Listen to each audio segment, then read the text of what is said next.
Je m'appelle Jules, je suis étudiant en journalisme de sciences à l'École supérieure de journalisme de Lille et je suis actuellement en 2e année.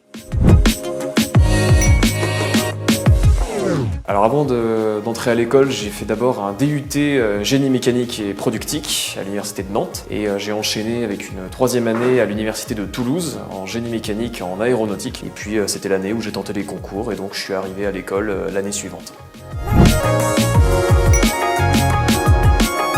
Depuis toujours, je suis passionné par les sciences, par la vulgarisation, par rendre accessible des sujets qui peuvent paraître un petit peu difficiles. Puis en me renseignant sur les formations que je pouvais faire après ma licence, j'ai vu que c'était possible de faire une école de journalisme et donc je me suis dit pourquoi pas tenter, puis ça l'a fait. Et puis aujourd'hui je ne regrette pas du tout. En sciences, on nous apprend à lire des études scientifiques qui sont souvent en anglais, donc en plus ça nous force à comprendre dans une langue qui n'est pas la nôtre. Et on part d'une information qui est quand même assez difficile, on arrive à la rendre accessible, donc c'est vraiment toute une gymnastique au niveau du cerveau, et puis ça nous force à être rigoureux, ça nous force à vraiment être intraitable au niveau des infos. On a fini notre magazine de fin d'année, calqué sur un journal qui s'appelle Epsilon, journal d'actualité scientifique.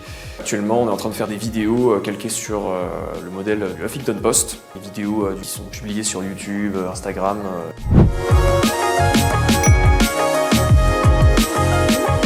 De suivre l'actu, ça c'est peut-être le plus important.